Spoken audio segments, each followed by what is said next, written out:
Bonjour à tous, bonsoir. J'espère que vous allez bien. Donc c'est votre frère Johan. Voilà, nous sommes sur Cœur de Chair, YouTube. Et nous venons pour encore partager la parole par un cours d'affermissement qui concerne la divinité de Jésus-Christ. Donc voilà, Jésus-Christ est-il réellement Dieu? Est-ce qu'il est le Fils de Dieu? Est-ce qu'il a existé? Vous voyez? Et donc nous allons aller dans la Bible afin de comprendre et d'être enracinés dans la parole qui démontre que Jésus est vivant. Vous voyez? Donc premièrement, je prie que le Seigneur dispose le cœur de tout un chacun. Et même toi qui viens pour la première fois, qui va écouter ce partage, peut-être que ce partage va arriver sur ton WhatsApp et va arriver sur les liens YouTube et toutes ces choses. Et tu vas le regarder pour la première fois. Donc j'aimerais te dire que tu es le bienvenu. Et c'est avec l'amour du Créateur que nous venons parler, annoncer ses oracles, annoncer son plan pour l'humanité. Vous voyez, le plan, parce que ce qui est important pour l'humain aujourd'hui, c'est de comprendre le plan du Créateur pour lui. Est-ce que tu vis pour vivre? Est-ce que tu vis parce qu'il y a eu un caillou qui a explosé, comme beaucoup le pensent, le Big Bang? Est-ce que tu vis parce que tu as reçu la vie? Est-ce que tu vis parce que maman t'a créé? Est-ce que ça s'arrête à là? Est-ce que ça s'arrête à la procréation de tes parents? Qu'est-ce qu'il y a derrière la mort? Parce que la mort, c'est un incontournable aujourd'hui pour les humains. Mais j'aimerais te dire qu'il y a une espérance qui est glorieuse. Si tu recherches ton Créateur, si tu vas à ses pieds, si tu cries à lui, j'aimerais te dire, à toi qui ne le connais pas, que tu peux le chercher. Parce qu'il y a une espérance pour toi. C'est le ciel après la mort. Vous voyez comment la vie est courte? Aujourd'hui, des jeunes meurent, des personnes qui n'ont même pas atteint l'âge de la maturité, même pas 30 ans. Et le monde est plongé dans le chaos. Vous voyez? Beaucoup de personnes meurent. Beaucoup se posent des questions. Qu'y a-t-il après la mort? Que ferai-je si je meurs aujourd'hui? Où ira mon âme? Certains pensent que après la mort, c'est fini.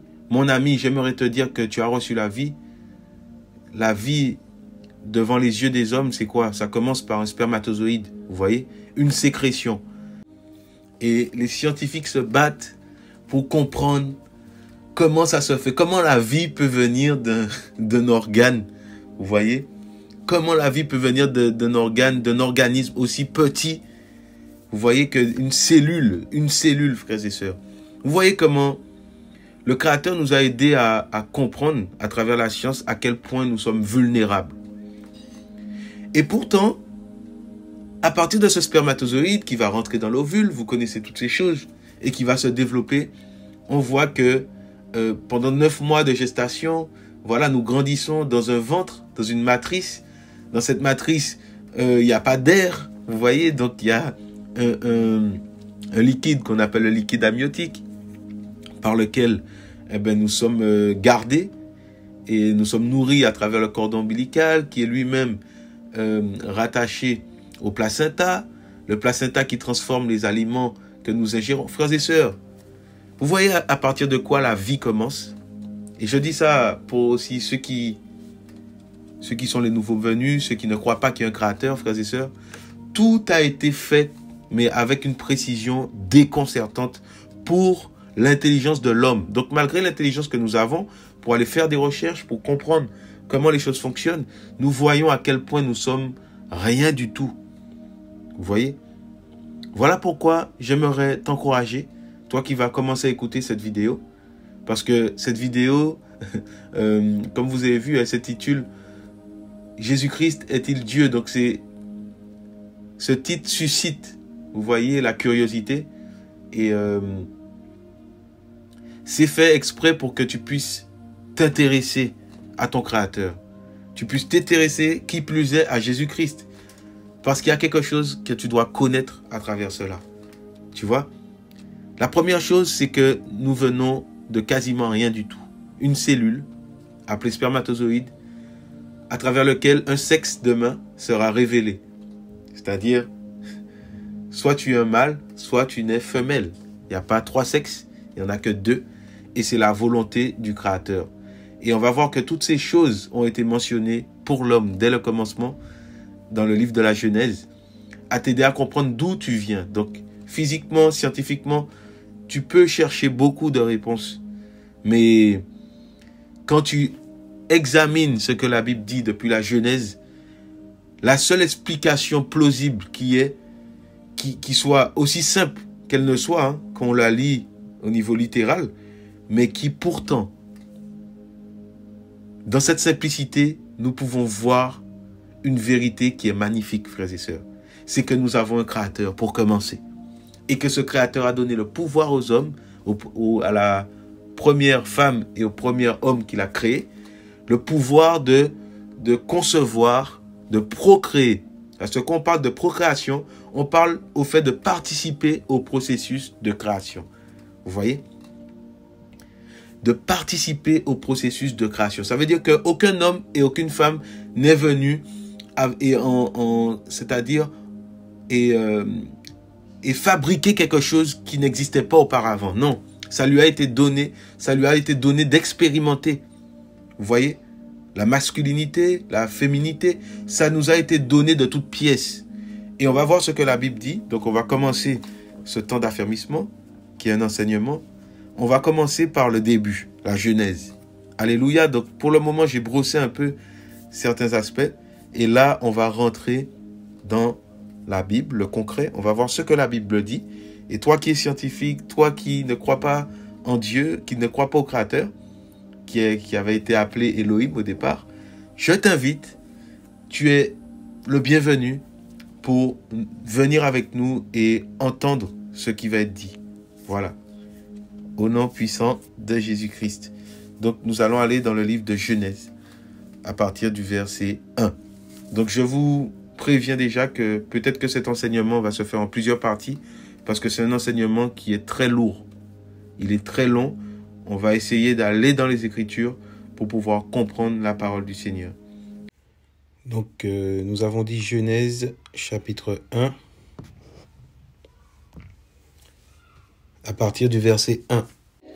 Donc, il est dit, « Au commencement, Elohim créa les cieux et la terre devint informe et vide. La ténèbre était sur les faces de l'abîme, et l'esprit d'Elohim planait au-dessus des eaux. Elohim avait dit, « La lumière apparaîtra, et la lumière apparut. Elohim vit que la lumière était bonne, et Elohim sépara la lumière de la ténèbre, ou de l'obscurité, ou des ténèbres, en fonction de la version que vous allez lire. Elohim appela la lumière jour, et il appela la ténèbre nuit. Le soir apparut, et le matin apparut, un jour, ou dans d'autres versions, ce fut le premier jour. » Voilà. Et effectivement, là, je lis une version sur laquelle il y a plus ou moins d'exactitude dans ce qui est dit. Donc, effectivement, c'est un peu textuel. C'est comme la Chouraki un peu. Donc, voilà, frères et sœurs. Donc, là, ici, on nous dit que Elohim appela la lumière jour et il appela la ténèbre nuit, frères et sœurs. Waouh! Le soir apparut et le matin apparut. Ce fut le premier jour ou un jour, la Bible nous dit. Frères et sœurs. Alléluia. Donc là, on voit ici, on nous parle de la lumière, donc depuis le commencement.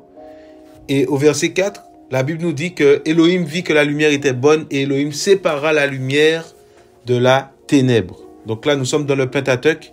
Le Pentateuque, ce sont les 5 premiers livres de la Torah. Voilà. Penta pour 5 et Teuk, donc c'est Teché pour rouleau ou voilà, un étui de rouleau, en gros, de parchemin. Donc, vous comprenez. Donc, on parle ici des 5 premiers livres de la Torah.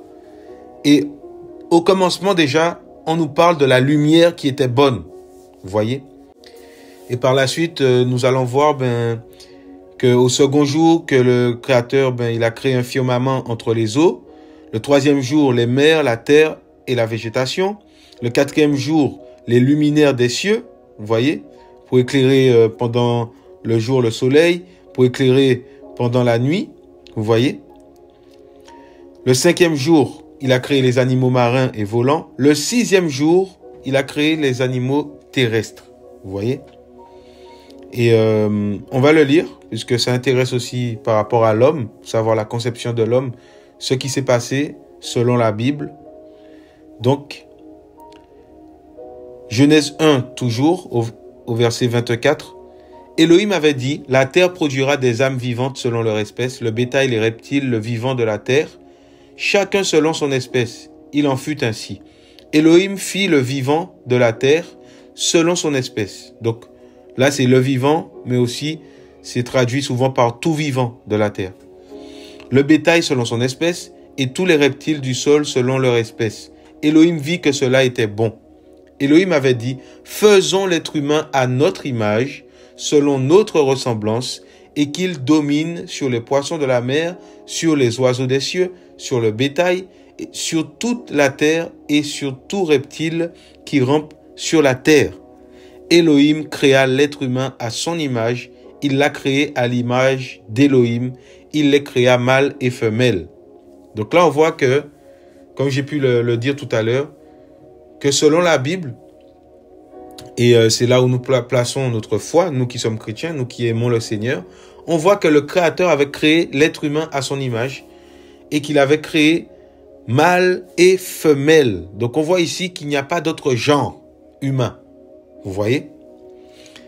Et d'ailleurs, dans la parole, dans Matthieu, si je ne me trompe pas, le Seigneur va dire que quand nous allons être enlevés, voilà, de cette terre, donc ça c'est une parenthèse que je fais, en fait, il n'y aura ni homme ni femme. En fait, on va voir que nous serons asexués. En fait, le sexe ici, c'est pour la terre. Tout ce qui est mâle, femelle, là, c'est par rapport à la nature terrestre que nous avons. Vous voyez? Alléluia. Elohim les bénit et Elohim leur dit, portez du fruit, multipliez-vous, remplissez la terre et assujettissez-la. Dominez sur les poissons de la mer, les oiseaux des cieux et sur tout vivant qui rampe sur la terre. Donc on voit ici que, je vais revenir sur le verset 26 où le Créateur va dire, Elohim, voilà, le Dieu Tout-Puissant va dire, faisons l'être humain à notre image selon notre ressemblance. Donc là déjà on voit qu'il n'a pas dit à nos images. Vous voyez, il a parlé au singulier, à notre image. À notre image selon notre ressemblance et qu'il domine sur les poissons et tout cela. Et on voit qu'il dit, Elohim créa l'être humain à son image. Waouh! Donc on voit qu'ici qu'on est bien au singulier, frères et sœurs. Il a été créé à l'image d'Elohim. Et on va voir qu'en Elohim aussi, Elohim déjà c'est un pluriel. C'est un pluriel d'excellence. Parce que là on parle de l'hébreu, quand on parle d'Elohim, on parle du pluriel. Im, souvent quand vous allez voir im, vous allez voir le pluriel. Manaïm, 2 camps. Vous voyez, Elohim et à la base, donc Elohim c'est le pluriel de El. Vous voyez, El par lequel nous traduisons souvent Dieu et tout ça. Donc ici on voit que au verset 27, Elohim créa l'être humain à son image. Donc quand on entend Elohim, on voit le roi, le royaume, vous voyez toutes ces choses. Et on va voir c'est quoi l'image d'Elohim, frères et sœurs. Alléluia. On va voir maintenant c'est quoi l'image d'Elohim. Et bien sûr, l'image d'Elohim est décrite dans la Bible. Donc nous allons prendre Colossiens 1, verset 12. Colossiens 1, chapitre 1 du moins, au verset 12. Rendant grâce au Père qui nous a rendus capables d'avoir part au lot des saints dans la lumière, qui nous a délivrés de l'autorité de la ténèbre, ou de l'obscurité, ou des ténèbres selon les versions, et nous a transportés dans le royaume du Fils de son amour, en qui nous avons la rédemption par le moyen de son sang, le pardon des péchés. Et là, au verset 15, on nous dit, lequel est l'image de l'Élohim invisible, le premier-né de toute la création, parce qu'en lui ont été créées toutes choses. Donc là, on nous dit que le Fils est l'image de l'Élohim invisible. Donc là, on nous dit que le Fils, qui est Jésus-Christ, est l'image de l'Élohim invisible, le premier-né de toute la création, parce qu'en lui ont été créées toutes choses, celles qui sont dans les cieux et celles qui sont sur la terre, les visibles et les invisibles, soit les trônes, soit les seigneuries, soit les principautés, soit les puissances, toutes choses ont été créées par son moyen et pour lui. Donc là, frères et sœurs, ça met une confusion. Toi qui m'écoutes aujourd'hui, tu vas dire, mais attends, je ne comprends pas. Là déjà, on nous parle de l'image de Dieu dans la Genèse. Il a dit, créons l'homme, l'être humain, à notre image. Après, on dit qu'Élohim a créé l'être humain à son image. Vous voyez? Avec l'intelligence que nous avons, ça peut nous paraître insensé. Vous voyez? Mais la Bible ne se contredit pas. Parce que le Créateur ne se contredit pas. Il ne se contredit jamais. Mais par contre, il a un langage et il a dit que ses brebis entendent sa voix. Waouh! Donc le Créateur veut donner aux hommes la faculté de comprendre. Vous voyez? Sa pensée. Oh oui! Ne pensons pas qu'avec notre intelligence d'humain, on va réussir à cerner le Créateur. Non. Pour pouvoir comprendre la pensée du Créateur, il faut d'abord s'humilier devant lui, frères et sœurs. Alléluia. Mais dans son amour, le Seigneur veut se révéler aux hommes. Il veut leur montrer la vérité, leur faire connaître, leur faire voir aussi par A plus B qu'il est vivant, par A plus B qu'il est Jésus, bien que beaucoup le rejettent. Mais c'est notre mission à nous, l'Église, les enfants du Seigneur, de révéler ce qui a été caché aux humains. Alléluia. Ce qui est caché pour eux encore, bien que, frères et sœurs, le Seigneur a déjà tout fait. Le Seigneur a tout fait afin que l'homme puisse le connaître. Donc là, on reste sur le côté de l'image et on va aller dans Genèse, toujours dans Genèse, et on va aller donc dans Genèse. Donc là, on était dans Genèse 1 à partir du verset 24. Là, on va passer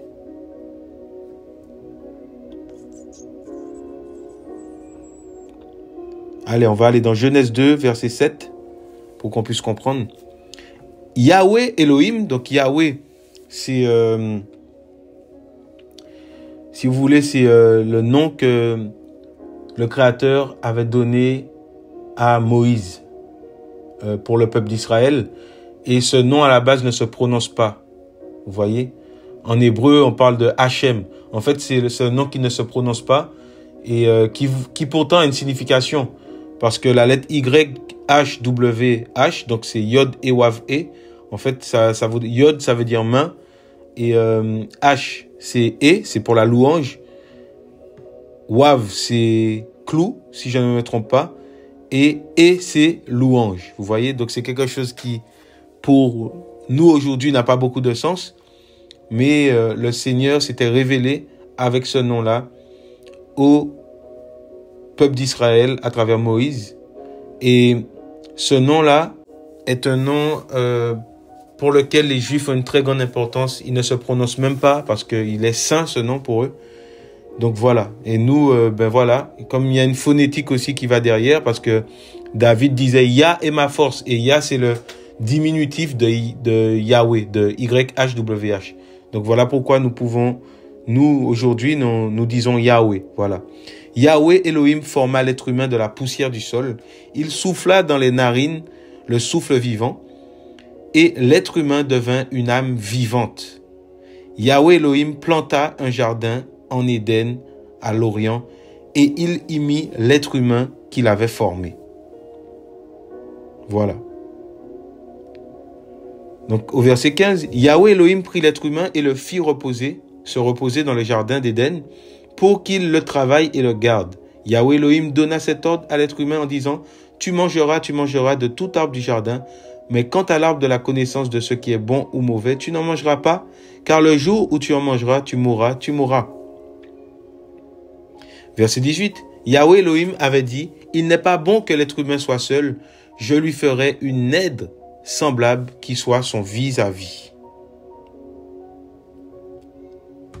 Voilà. Donc on voit que le Seigneur avait mis l'être humain afin qu'il se repose dans le jardin d'Éden. Et pour qu'il travaille, pour qu'il garde le jardin, pour qu'il travaille sur ce jardin. Vous voyez? Et n'oublions pas que le diable avait été précipité sur la terre parce qu'il avait essayé de faire un coup d'état au ciel, bien que c'était impossible. Et il voulait prendre la place d'Élohim. Vous voyez? Donc le péché fut trouvé en lui et il fut précipité sur la terre. Et là, ici, on nous dit que Yahweh avait fait l'être humain, il l'a mis dans l'Éden, donc ce jardin, qui se situait aux abords de l'Euphrate et de tous les 4 fleuves. On voit que le Seigneur avait donné une mission à l'homme. C'était de cultiver le jardin, de se reposer, de le garder. Vous voyez? Et il lui avait donné un ordre. Donc, c'était qu'il pouvait manger tous les arbres du jardin, mais à part celui de la connaissance du bien et du mal. Bien sûr, c'est le Seigneur qui a mis cet arbre-là. Et à chaque fois que l'homme passait à côté de cet arbre et qu'il ne mangeait pas, il adorait le Seigneur. C'était une adoration. Parce que l'adoration, c'est l'obéissance, frères et sœurs. Alléluia. Donc, on avance. Verset 18, Yahweh Elohim avait dit, « Il n'est pas bon que l'être humain soit seul. Je lui ferai une aide qui soit son vis-à-vis. » Yahweh Elohim forma du sol tout être vivant des champs, voilà, tout oiseau, tous les oiseaux des cieux, puis il les fit venir vers l'être humain pour voir comment il les appellerait, afin que toute âme vivante porte le nom dont l'être humain l'appellerait. Verset 20, l'être humain appela de leur nom tout le bétail et les oiseaux des cieux et tout vivant des champs, mais pour l'être humain, il ne trouva pas d'aide qui fût son vis-à-vis. Yahweh Elohim fit tomber un profond sommeil sur l'être humain qui s'endormit. Il prit l'un de ses côtés et ferma la chair dessous. Yahweh Elohim bâtit une femme du côté qu'il avait pris de l'être humain et la fit venir vers l'être humain. L'être humain dit, celle-ci, pour le coup, est l'os de mes os et la chair de ma chair. Celle-ci sera appelée femme parce que de l'homme, celle-ci a été prise. C'est pourquoi l'homme quittera son père et sa mère et se joindra à sa femme et non à ses femmes. Et ils deviendront une seule chair. L'être humain et sa femme étaient tous les deux nus et ils n'en avaient pas honte. Voilà. Et donc après cela, alors je vais sauter un peu. Donc on voit que après cela, si vous lisez Genèse 3, à partir du verset 1, on voit que le Satan avait séduit Ève, qui a mangé du fruit et qui a donné à son mari à manger du fruit, à Adam, vous voyez. Et après cela, il fut chassé. Donc, le Seigneur était descendu dans la voix du Seigneur était parvenue à Adam dans le jardin. Et Adam et Ève ont eu à rendre des comptes au Créateur. Mais le Seigneur les a pardonnés, vous voyez. Il les a fait un habit qui était la peau d'un animal. Et c'était aussi une préfiguration de Jésus-Christ qui allait mourir pour nous revêtir d'un habit de justice, des habits de justice qui sont disponibles en Jésus, bien sûr, par sa mort et sa résurrection. Donc ça, c'est pas l'enseignement d'aujourd'hui. Donc, on voit ici que, si vous lisez Genèse, on voit que ils vont être chassés du jardin, donc ils vont perdre quelque chose, frères et sœurs. Ils vont perdre l'accès à l'arbre de vie. Ils vont perdre l'accès à l'arbre de vie et voilà que leurs années vont s'écourter. La mort va rentrer dans le monde parce qu'ils vivaient dans l'éternité. Ils vivaient éternellement en réalité. Bien qu'ils étaient corruptibles, donc ils ont malheureusement choisi la mauvaise voie et ça leur a éloigné du Créateur et éloigné de la vie éternelle. Donc le Créateur les a pardonnés par la suite, mais le péché est rentré dans le monde. Voilà là où on va parler de l'âge du péché. Voilà. Et donc dans l'âge du péché, dans la période de l'âge du péché dans laquelle nous sommes encore, on voit que le Créateur s'est révélé aux hommes. Il a continué à se révéler aux hommes. Il y a eu le déluge, voilà, avec Noé, qui a survécu, lui et sa famille. Et par la suite, la terre a été repeuplée et le Créateur s'est révélé à Abraham et il va lui faire des promesses. il est venu, il a visité Abraham. Il s'est fait chair. Hein. Donc déjà, pour une première fois, si je peux le dire, le Créateur était venu visiter Abraham, vous voyez, en tant qu'être humain. Donc on va le prendre. Ou plutôt avec un corps de chair. Donc là, on est dans Genèse 18, verset 1. Yahweh lui apparut parmi les grands arbres de Mamré, alors qu'il était assis à la porte de la tente pendant la chaleur du jour. Il leva les yeux et regarda. Et voici, 3 hommes se tenaient debout devant lui. En les voyant, il courut de la porte de sa tente à leur rencontre et se prosterna à terre. Donc on voit ici, la première chose, c'est que là on nous dit que Yahweh, donc Elohim, Dieu, est apparu à Abraham pendant la chaleur du jour et que Abraham, lui, il a vu 3 hommes. Donc on voit déjà que le Créateur avait déjà dans le passé, donc déjà depuis la Genèse, avait pris en fait cette forme d'humain déjà pour parler à Abraham, auquel il s'était révélé. Verset 3, il dit, « Seigneur, s'il te plaît, si j'ai trouvé grâce à tes yeux, ne passe pas, s'il te plaît, loin de ton serviteur. Comprenne, s'il vous plaît, un peu d'eau pour vous laver les pieds et reposez-vous sous cet arbre. Je prendrai un morceau de pain pour fortifier votre cœur, après quoi vous passerez outre, car c'est pour cela que vous êtes passé près de votre serviteur. » Et ils dirent, « Fais ce que tu as dit. » Donc là, les 3 hommes lui dirent, « Fais ce que tu as dit. » Abraham s'en alla en hâte dans la tente vers Sarah et lui dit, « Vite, pétris 3 mesures de fleur de farine et fais des gâteaux. » Abraham courut au troupeau, prit un jeune bœuf, tendre et bon, et le donna à un serviteur qui se hâta de le préparer. Il prit du beurre et du lait et le jeune bœuf qu'on avait préparé et le mit devant eux. Il se tint debout auprès d'eux sous l'arbre et ils mangèrent. Donc là, on voit que comme un humain, Yahweh qui a pris la forme humaine avait mangé avec Abraham. Vous voyez? Ils lui dirent, « Où est Sarah, ta femme ?» Et il dit, « La voilà dans la tente. » Il dit, « je reviendrai vers toi comme en ce temps vivant. Et voici Sarah, ta femme, aura un fils. » Donc là, il faut savoir que Sarah ne produisait pas d'enfant. Elle était stérile. Vous voyez? Et Sarah écoutait à la porte de la tente qui était derrière lui. Donc voilà. Et je descends un peu. Verset 13. Et là, on dit, et Yahweh dit à Abraham. Donc Yahweh était bien sous forme humaine, frères et sœurs. Au temps d'Abraham, il était venu visiter Abraham sous une forme humaine. Pourquoi Sarah a-t-elle ri en disant, enfanterai-je vraiment et réellement, moi qui suis vieille?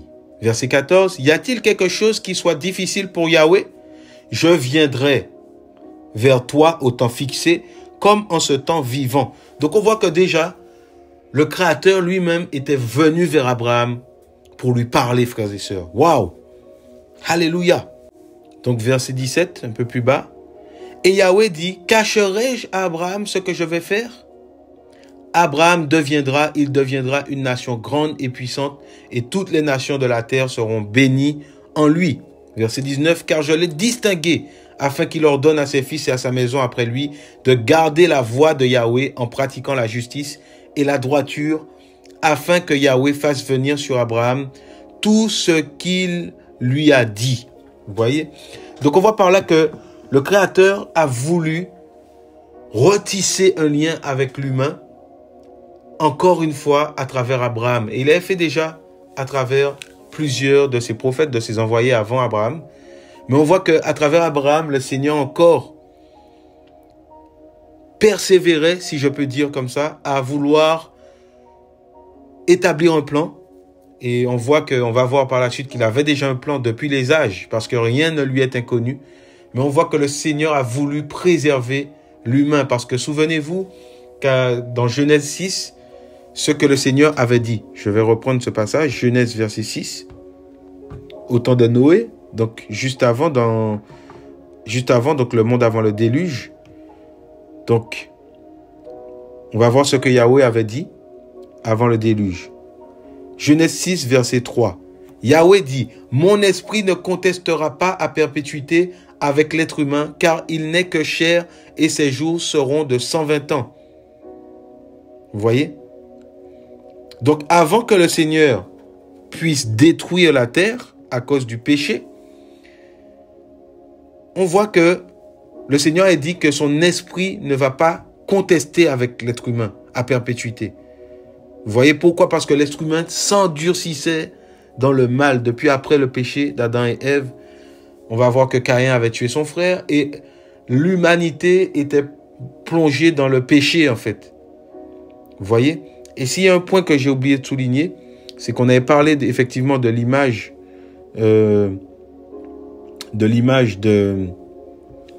d'Élohim.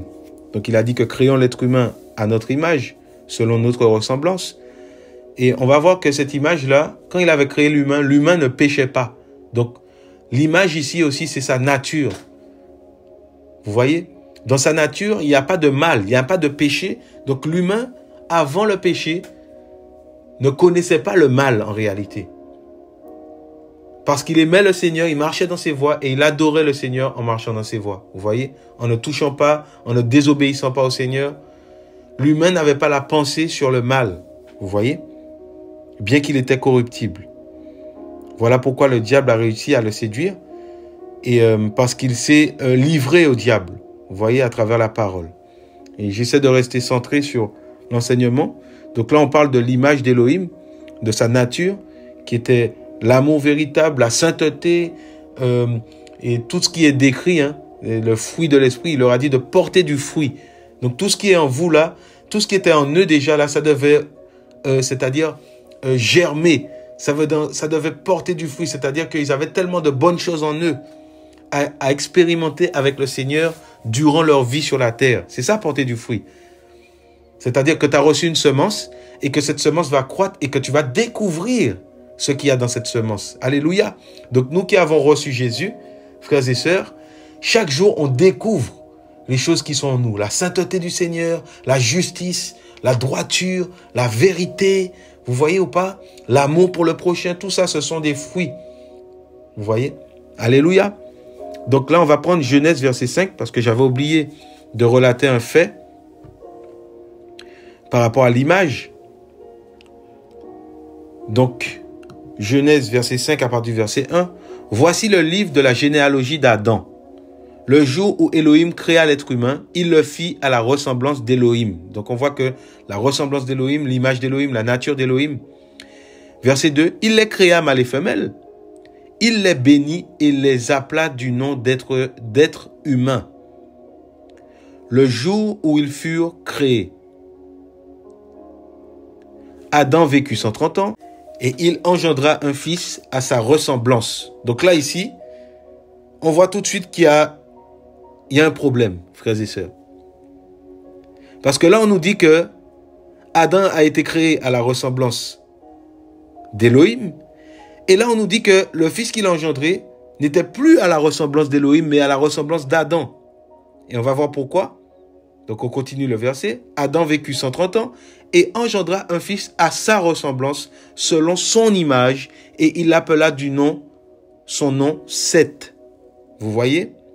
Donc là, on voit que le fils d'Adam n'était plus à l'image d'Élohim, mais il était à l'image d'Adam. Et là, l'Adam, là, on parle de l'image du péché. Depuis qu'il a pratiqué le mal, eh ben, les humains qui naissaient de lui n'étaient plus à l'image d'Élohim. Donc, ils n'étaient plus parfaits. Vous voyez? Comme au commencement. Parce que le péché est rentré dans le monde. Le sang d'Adam a été souillé. Alléluia. Donc ça, c'est une première chose, frères et sœurs. Et au fur et à mesure que nous allons avancer, vous allez comprendre ce qui est dit. On va prendre tout de même, pour faire la comparaison avec Jésus-Christ, on va prendre un passage dans 1 Corinthiens chapitre 15, à partir du verset 20, 1 Corinthiens 15, verset 20. Mais maintenant, Machia, ou Christ, est ressuscité d'entre les morts. Il est devenu l'offrande du premier fruit de ceux qui dorment. Car puisque la mort est venue à travers un être humain, c'est aussi à travers un être humain qu'est venue la résurrection des morts. Car comme tous meurent en Adam, de même aussi tous seront vivifiés dans le Mashiach ou dans Jésus-Christ. Donc là, on nous dit que tous meurent en Adam. Donc depuis qu'Adam a péché et Ève ont péché, la mort est rentrée dans le monde.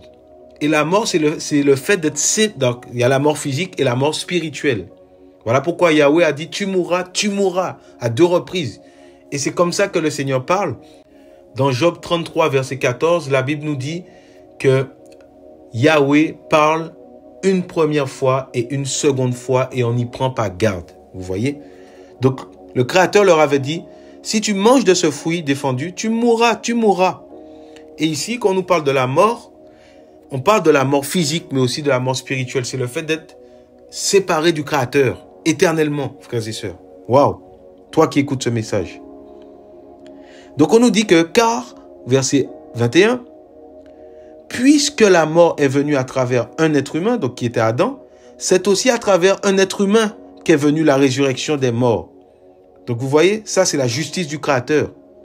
Il aurait pu sauver tout le monde de claquement de doigts, mais il a voulu nous montrer son amour pour nous et sa justice qui a été de se manifester en chair, ce que nous allons voir plus tard. Verset 23, ou verset 22 du moins. Car comme tous meurent en Adam, de même aussi tous seront vivifiés dans le Mashiach. Donc tous retrouveront la vie dans le Mashiach qui est Jésus-Christ. Mashiach, ça veut dire Christ. Enfin, Mashiach, ça veut dire envoyé. Et ça a été traduit par Christos en grec qui donne Christ aujourd'hui. Verset 23. Mais chacun en son propre rang.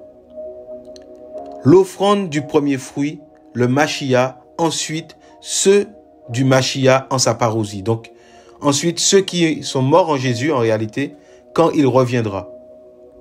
Voilà. Donc nous allons continuer. Waouh, Seigneur, merci. Pour ta grâce, pour ton amour, pour ta miséricorde, Papa, pour ta présence qui est glorieuse, Adonai. Nous voulons continuer encore, Papa, à parler de toi, Seigneur, à vivre ta parole qui est glorieuse. Amen. Verset 24. Donc nous sommes au verset 24. Ensuite la fin, quand il aura remis le royaume à Elohim le Père, quand il aura établi toute principauté et toute autorité et toute puissance. Car il faut qu'il règne jusqu'à ce qu'il ait mis tous ses ennemis sous ses pieds. Le dernier ennemi qui est aboli, c'est la mort. Donc là, ce qu'il faut comprendre, c'est quoi?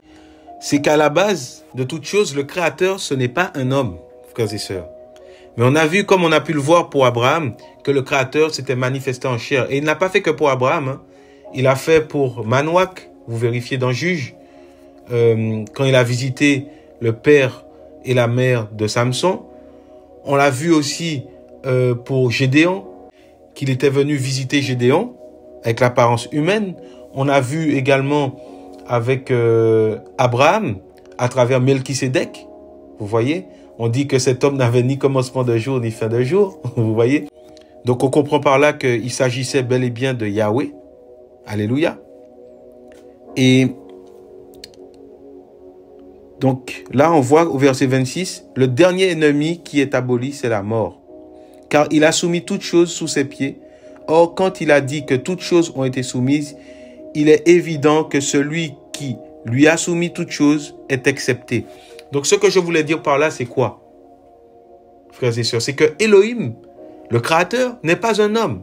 La Bible dit qu'il n'est pas, il a dit, je ne suis pas un homme pour mentir et le fils d'un homme pour me repentir. Oui, Yahweh n'est pas un homme à la base, mais dans l'amour du Créateur, dans sa conception, il a créé l'être humain à son image, il a créé l'être humain avec ce qui était en lui. Vous voyez, il a créé l'être humain par amour, vous voyez, selon sa ressemblance. Donc, frères et sœurs, c'est des choses qui sont profondes. Et la Bible dit dans Ésaïe 55 que les pensées de Yahweh, du Créateur, sont au-dessus de nos pensées. Tel le ciel est éloigné de la terre, les pensées du Créateur ne sont pas nos pensées, frères et sœurs. Donc c'est à nous de nous humilier pour comprendre sa pensée, pour qu'il puisse nous révéler sa pensée, frères et sœurs. Alléluia. Donc le Créateur a créé l'homme. Et l'homme a péché. Et il fallait qu'il y ait un deuxième homme, donc Adam qui veut dire tiré de la terre. Il fallait qu'il y ait un deuxième homme qui vienne pour rétablir la justice afin que l'homme soit sauvé. Parce que bien que Abraham, Enoch, toutes ces personnes avaient marché avec le Seigneur, bon, Enoch, lui encore, c'est différent, il fut enlevé. Voilà, donc ça, c'était une préfiguration pour nous du salut, que le Créateur avait un plan aussi pour nous. Élie fut enlevé aussi. Ça veut dire que c'était une espérance pour les hommes de demeurer auprès du Créateur, frères et sœurs. Bien qu'il y avait encore le péché, le Créateur a permis cela pour que nous ayons l'espérance, pour que les hommes de l'époque aient l'espérance en lui qui soit sauvé. Donc tous les autres ont été enterrés, frères et sœurs. Tous les autres, les vers ont rongé leur corps, leurs os. Et ils se retrouvaient dans un lieu où on a appelé, où Abraham était, le sein d'Abraham, qui se trouvait dans les régions inférieures de la terre, frères et sœurs. Donc, dans l'Hadès, dans ce lieu, hein, vous voyez le séjour des morts, où on peut appeler, il y a beaucoup de, on a appelé aussi l'enfer, mais le terme approprié, normalement, c'est l'Hadès, vous voyez. Et là, il y avait, dans ce lieu-là, il y avait une séparation, un fossé, donc ceux qui avaient cru en Elohim et ceux qui s'étaient retrouvés dans le lieu de tourment, frères et sœurs. Donc il y avait un fossé jusqu'à ce que le deuxième Adam vienne pour les libérer de la puissance de la mort, frères et sœurs. Waouh, alléluia. Et le deuxième Adam, eh ben on va voir que c'est Jésus-Christ. Alléluia. Donc on continue 1 Corinthiens 15 donc à ce moment-là, on va descendre au verset 45. Comme aussi il est écrit, le premier être humain, Adam, devint une âme vivante. Le dernier Adam, en esprit, donne la vie. Waouh! Donc là, on nous parle du premier être humain. Voilà, donc le premier Adam. Et là, on nous parle du dernier Adam, frères et sœurs. Waouh! Alléluia! Donc le dernier Adam, on va voir sa définition. Celui qui donne la vie, puisque dans le premier, la mort est rentrée dans le monde. Et là, on nous parle du dernier Adam en esprit qui donne la vie. Verset 46. Mais ce qui est spirituel n'est pas le premier, mais ce qui est animal. Ensuite, ce qui est spirituel. Donc, on voit qu'Adam, effectivement, était corruptible, mais que le deuxième Adam, on a vu qu'il était, mes amis, incorruptible, frères et sœurs. Personne n'a réussi à le faire pécher, ni par la pensée, ni par les actes, ni par la bouche. Alléluia.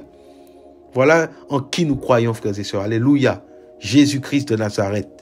Verset 47. Le premier être humain venu de la terre est terrestre. Le second être humain, le Seigneur, Jésus, vient du ciel. Alléluia. Et on va voir que la Bible confirme ces choses. On va aller après dans un passage, mais on continue. Tel est le terrestre, tels sont aussi les terrestres. Tel est le céleste, tels sont aussi les célestes, frères et sœurs. Donc si tu crois en toi-même, si tu es encore sous l'image du premier Adam, mon ami, malheureusement, tu vas finir 6 pieds sous terre. Mais si tu veux avoir l'image du deuxième Adam, frères et sœurs, qui est le céleste, tu seras aussi céleste. Tu vas aller au ciel avec lui, parce qu'il est ressuscité. Ah oui, il est ressuscité. Jésus-Christ est ressuscité. Alléluia. Verset 49. Et comme nous avons porté l'image du terrestre, nous porterons aussi l'image du céleste. Donc là, c'est par la foi en Jésus que cette image-là soit restaurée. Donc là, on nous a parlé de l'image qu'on a été créée à l'image du Créateur, frères et sœurs. Vous voyez, on arrive quelque part là par la grâce du Seigneur. Frères et sœurs, waouh, c'est magnifique. C'est glorieux ce qui se passe là. Je suis très encouragé. On a vu dans Genèse que l'image, alléluia, nous avons été créés à l'image de Dieu, à la base, avant le péché. Et là, on nous dit, au verset 49, 1 Corinthiens 15, 49, et comme nous avons porté l'image du terrestre, vous voyez, qui était le premier Adam, qui avait péché, il dit, nous porterons aussi l'image du céleste. Donc, celui qui croit en Jésus est amené à porter l'image du céleste maintenant. Et l'image du céleste, c'était quoi? L'image du céleste au début? L'image d'Elohim, de Yahweh. Donc là, on nous dit que l'image du céleste se trouve en Jésus, là, ici. Dans le deuxième Adam. Ça veut dire que si nous réussissions à retrouver l'image qu'Adam avait perdue du céleste, ça veut dire que Jésus-Christ, frères et sœurs, En fait, c'est lui le créateur. Parce que si lui, c'est lui qui nous fait porter l'image du céleste aujourd'hui, ça veut dire que, frères et sœurs, celui qui avait créé Adam à son image, c'était Jésus. Alléluia! Alléluia! Verset 50. Or, je dis cela, frères, parce que la chair et le sang ne peuvent hériter du royaume d'Élohim, et que la corruption n'hérite pas de l'incorruptibilité. Frères et sœurs, voilà pourquoi nous devons changer. Voilà pourquoi nous devons changer. Voilà pourquoi nous devons donner. Voilà pourquoi toi qui m'écoutes aujourd'hui, tu dois donner ta vie à Jésus-Christ. Parce que la corruption qu'il y a dans ton corps depuis que tu es né ne peut pas bénéficier du royaume des cieux.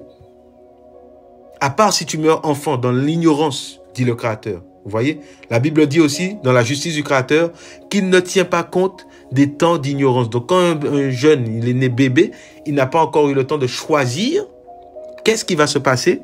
Eh bien, s'il meurt, il ira au ciel. Vous voyez? Le Créateur est juste. Mais une fois que toi, tu grandis, tu commences à comprendre ce qui est le bien et le mal, tu dois faire un choix. Tu dois rejeter le mal et choisir le bien. Et on voit que dans l'amour du Créateur, il s'est fait chair, il s'est fait bébé. Et quand il s'est fait bébé, on va voir ce que la parole nous dit dans Ésaïe. Wow, merci papa. Merci pour ta grâce, pour ton amour, pour ta présence, Seigneur mon roi. Père, que tu puisses nous remplir de toi, papa, Seigneur mon roi, au nom de Yeshua, papa. Alléluia, Seigneur, papa, que ton esprit, papa, descende sur nous, papa, mon roi. Descende sur tous ceux qui te cherchent, papa, et qui veulent croire en toi, Seigneur, qui voient en toi une lumière. Alléluia, Père. Parce que la lumière luit dans les ténèbres. Et nous voulons la saisir. Alléluia. Ésaïe. On va prendre deux passages. Le premier passage, on va prendre Ésaïe 7, verset 14. Voilà pourquoi nous devons faire un choix, messieurs, dames. Vous qui écoutez ce message. Ésaïe 7, verset 14. C'est pourquoi Adonai, ça veut dire le Seigneur. Adonai, c'est au pluriel. Vous voyez, c'est un pluriel encore d'excellence. Vous voyez? Et Adon, c'est le singulier d'Adonai. Donc là, on dit, c'est pourquoi Adonai lui-même vous donnera un signe.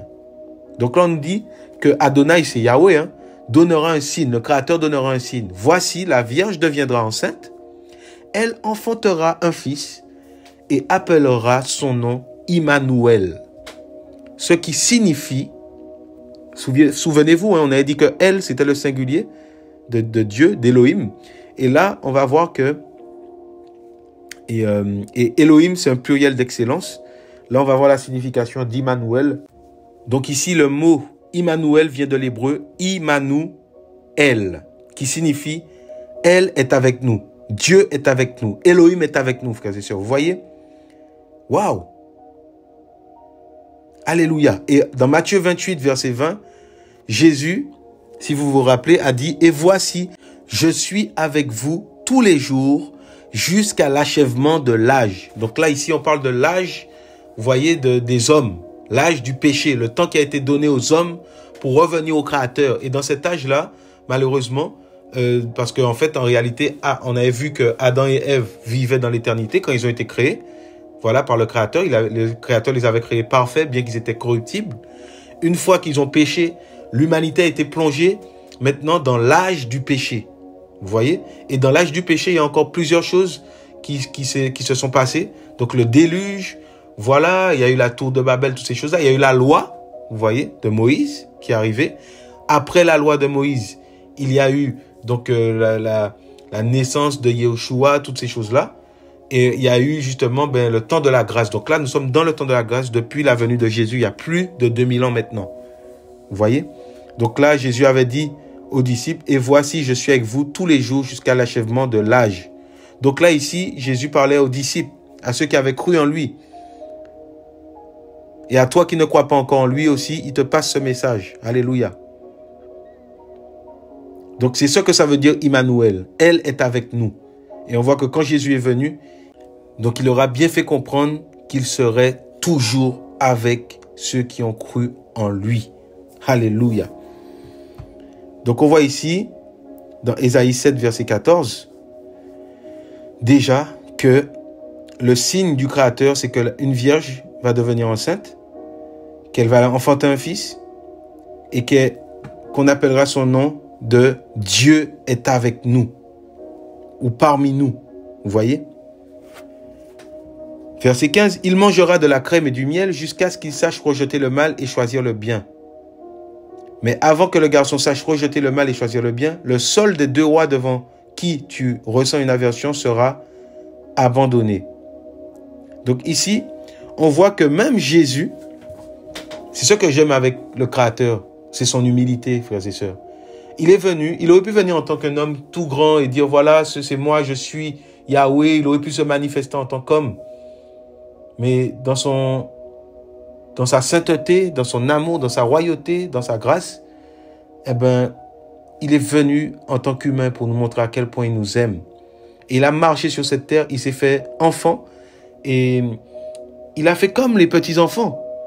Il a grandi, on lui a donné à manger, à boire et il a appris à rejeter le mal, à choisir le bien et ce à quoi nous sommes appelés à faire aussi puisqu'il a voulu être notre modèle en tout.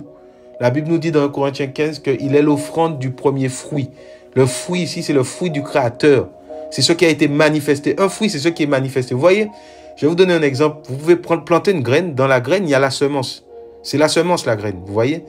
Et dans cette graine, quand elle va pousser, elle va commencer à émettre de la sève parce que les racines vont puiser des nutriments qui vont se transformer en sève. Et c'est la graine qui est la base de toute chose parce que la graine, c'est l'identité. Vous comprenez? La graine d'un arbre, dans la graine d'un arbre, il y a son identité. Vous voyez, il peut y avoir plusieurs graines et vous allez voir des arbres différents. Une graine, vous prenez une graine de raisin, une graine d'orange, une graine de pommier. Vous voyez, vous allez voir que, en fait, bien qu'elles puisent, elles sont dans la même terre, mais ça va faire des arbres différents. Pourquoi? Parce que dans la graine, il y a l'identité. Vous voyez? Et qu'est-ce qui va manifester que c'est bien tel arbre? C'est le fruit. Donc on voit que le Créateur s'est manifesté, frères et sœurs. Parce qu'on dit que Jésus-Christ est l'offrande du premier fruit agréable au Créateur. Et dans Romains 6, 23, si je ne me trompe pas, la Bible dit que tous ont péché et n'atteignent pas la gloire du Créateur. Mais gloire soit rendue à Jésus-Christ. Donc tous les êtres humains de la terre, depuis Adam, ont péché. Waouh, c'est impressionnant. Et ça te laisse de l'espoir à toi qui écoutes pour venir au Créateur. Parce que ton péché peut être aussi énorme qu'il le soit. Devant le Créateur, il veut te guérir de cette maladie. Parce que le péché, c'est une maladie, c'est une gangrène qui ramène les gens à la mort. Donc, le Créateur est venu pour mourir à cause du péché des hommes. Et il est passé à travers l'homme. L'homme Immanuel, Jésus-Christ. Et en hébreu, Jésus-Christ, c'est Yehoshua. Yehoshua veut dire Yahweh sauve. Yahweh est salut. Donc on voit qu'on lui a donné plusieurs noms. Là, on a donné le nom d'Immanuel, Dieu parmi nous. Donc le Créateur a voulu dire que je serai parmi vous à travers cette chair que je vais me faire. À travers cet Adam-là, ce dernier Adam qui doit venir, cet envoyé, je serai parmi vous. Bien que le Créateur avait déjà envoyé beaucoup d'êtres humains, mais là, il voulait qu'il soit parmi les humains pour qu'on puisse voir sa gloire et pour qu'on puisse croire en lui. Donc, on va avancer. Donc ici, j'ai pris ce verset afin qu'on puisse aussi voir que la Bible nous dit au verset 15, Ésaïe 7, verset 15, « Il mangera de la crème et du miel jusqu'à ce qu'il sache rejeter le mal et choisir le bien. » Donc on voit aussi que les enfants, quand ils sont jeunes, ils n'ont pas la capacité de comprendre et tout. Mais quand, à partir du moment où l'être humain, l'enfant grandit, il commence à devenir un homme, une femme, il a la capacité, c'est-à-dire de dissocier le bien du mal et choisir ce qui est bon. Vous voyez? Voilà là où la condamnation de l'homme commence dans sa vie. Vous comprenez? Parce qu'un enfant, pour le Créateur, est considéré comme un innocent. Vous voyez? Oui, un innocent. Donc le Créateur ne peut pas condamner un innocent. Le Créateur ne peut pas faire un innocent se baptiser parce qu'il ne comprend pas. Vous comprenez? L'enfant innocent, d'ailleurs, tu vas lui dire, dis pardon. Eh bien, il va le dire. Vous voyez, son innocence va faire que il est insouciant en réalité. Donc, il ne peut être condamnable selon le Créateur. Alléluia. Donc, on va avancer. On va aller dans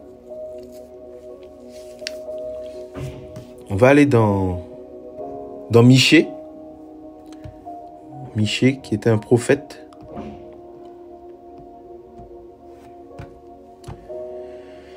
Michée, chapitre 5, au verset 1. « Mais toi, Bethléem, Ephrata, souvenez-vous que Jésus-Christ vient de Bethléem. » Voilà, et ça a été fait, comment vous dire, les prophètes sont venus, 8 siècles pour la plupart avant Jésus-Christ. 8 siècles, frères et sœurs, 800 ans avant sa naissance, ils ont annoncé ces choses-là. « Mais toi, Bethléem, Ephrata, petite pour être parmi les milliers de Yehuda ou de Juda. » Juda qui était une des tribus, voilà, descendant d'Abraham, descendant de Jacob, donc les tribus d'Israël. « De toi sortira pour moi celui qui dominera sur Israël, dont l'origine remonte aux temps anciens. » Frères et sœurs, regardez ce que la parole nous dit dans Michée 5. « Mais toi, Bethléem Ephrata. » Donc là, on parle à la ville. « Petite pour être parmi les milliers de Juda, de toi sortira pour moi celui qui dominera sur Israël, dont l'origine remonte aux temps anciens, au jour de l'éternité. » Souvenez-vous bien de ce que nous avons lu. Verset 2. « C'est pourquoi il les livrera jusqu'au temps où enfantera celle qui doit enfanter. » Donc encore Michée va parler comme Ésaïe. Il va prophétiser. Il va donner une révélation disant que cet enfant va sortir de Bethléem, de la tribu de Juda, comme David, vous voyez, et que son origine remonte aux temps anciens, au jour de l'éternité, frères et sœurs. Verset 2, « C'est pourquoi il les livrera jusqu'au temps où enfantera celle qui doit enfanter, et le reste de ses frères retournera avec les fils d'Israël. » Waouh! « Il se tiendra debout et fera paître avec force, avec la force de Yahweh, avec la majesté du nom de Yahweh son Elohim. » Donc là, on nous parle qu'il fera paître avec la force de Yahweh, avec la majesté du nom de Yahweh son Elohim. Ils auront une habitation, car maintenant il sera grand jusqu'aux extrémités de la terre, frères et sœurs. Vous voyez, et quand on parle souvent de la droite de Dieu, qu'il s'assiera, que Jésus s'est assis à la droite de Dieu, frères et sœurs, là on nous parle ici de la force de Yahweh, avec la majesté du nom de Yahweh. Vous voyez, la droite, c'est une position de force, selon les Écritures. Et non un siège qu'on aurait mis à côté du trône du Créateur, un petit siège. Non, non, non. On va bien voir, vérifier dans les Écritures, dans l'Apocalypse, qu'il n'y a qu'un seul trône. Alléluia. Verset 4, « Celui-ci sera paix. Quand l'Assyrien viendra sur notre terre, quand il foulera nos palais, nous élèverons contre lui 7 bergers et 8 princes d'entre les humains. » Alors, je vais descendre un peu.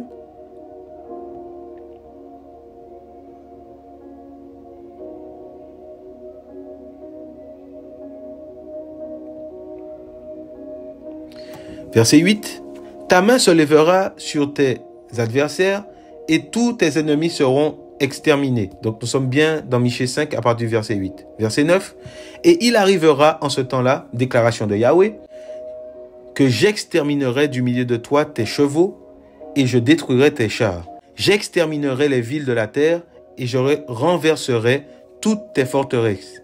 J'exterminerai aussi de ta main les sorcelleries et tu n'auras plus aucun enchanteur. J'exterminerai du milieu de toi tes images gravées et tes monuments et tu ne te prosterneras plus devant l'ouvrage de tes mains. J'arracherai aussi du milieu de toi les Ashéras et je détruirai tes villes et j'exercerai ma vengeance avec colère et fureur contre toutes les nations qui ne m'auront pas écouté. » Donc là, le Seigneur parle de Jérusalem, il parle à cette ville, il parle de son peuple, où il va dire à son peuple tout ce qu'il va faire en fait au temps où il viendra à travers Jésus-Christ. Voilà. Donc, nous allons avancer dans Jean 1, voilà, dans Jean 1. Jean chapitre 1, à partir du verset 1. J'espère que ce partage vous encourage. Et Jean 1, chapitre 1. Au commencement était le Logos, et le Logos était vers Elohim. Donc là, quand on parle du Logos, voilà. Donc ici, on nous parle ce qui signifie et pour désigner la raison divine ou le plan qui coordonne un univers changeant. Voilà. Donc on voit ici que beaucoup ont traduit ce mot par la parole. Donc au commencement était la parole et la parole était vers Elohim. Et Elohim était la parole. Et là, ma version, on parle du Logos. C'est pareil. En fait, on parle ici de la raison divine ou le plan en réalité qui coordonne un univers changeant. Donc c'est comme ça que les Grecs ont traduit ce mot. Verset 3. Toutes choses ont été faites par son moyen et rien de ce qui a été fait n'a été fait sans lui. Donc là on parle du Logos. Vous voyez, ou de la parole. Donc si vous avez sur votre version la parole, donc au commencement était la parole, et bien là vous allez avoir au verset 3, toutes choses ont été faites par elle, donc par la parole, et rien de ce qui a été fait n'a été fait sans elle. Voilà, mais là j'ai le Logos, donc verset 4. En lui était la vie, et la vie était la lumière des humains. Et on a vu dans Genèse 1 que depuis le commencement, le Seigneur nous parle de la lumière, vous voyez.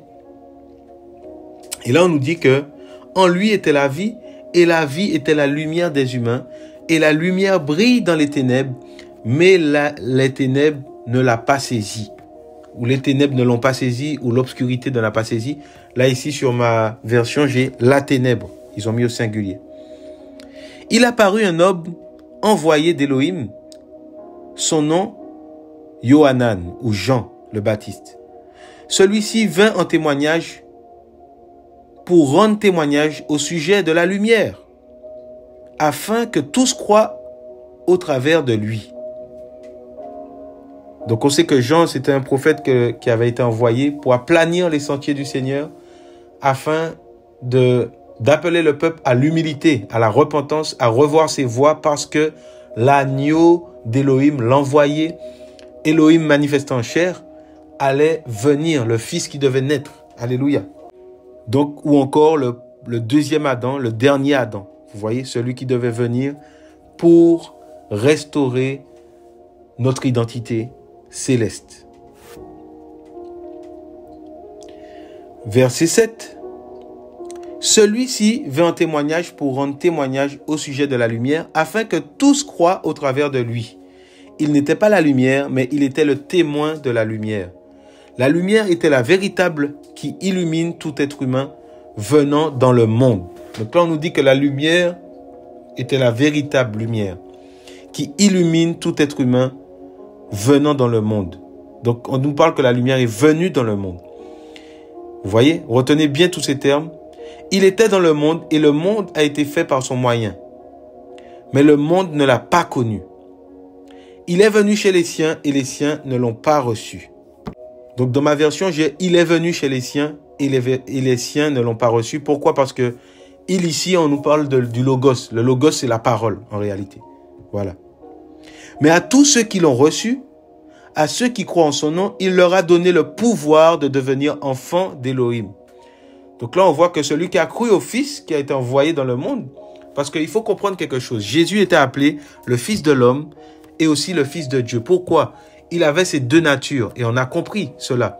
Quand on a lu 1 Corinthiens 15, on a vu que il est venu en tant qu'Adam, donc en tant qu'humain, vous voyez.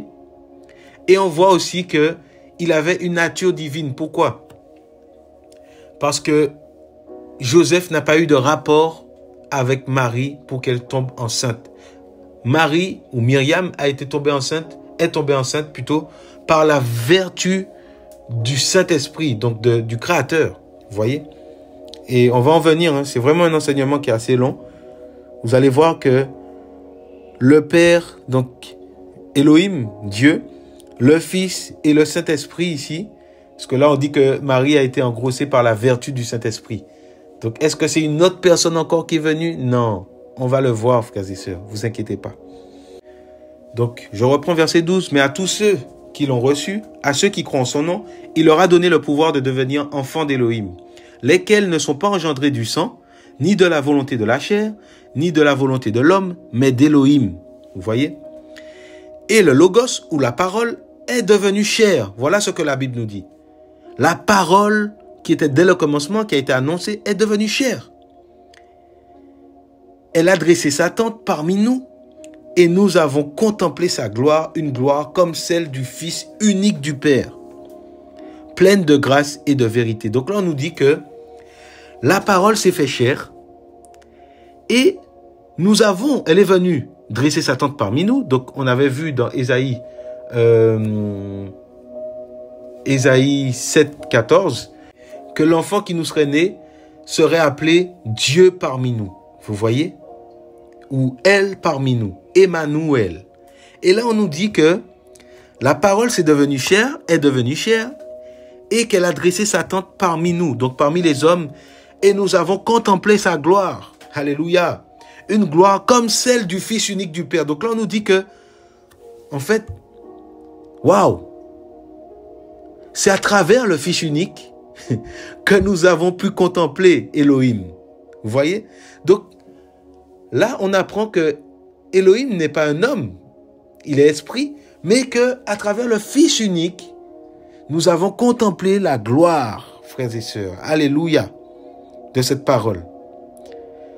Donc, on voit que le Seigneur s'est fait chair, il s'est fait fils, et bien sûr, il avait un attrait unique, parce que tous les hommes, les humains, je veux dire, sont nés d'un homme et d'une femme.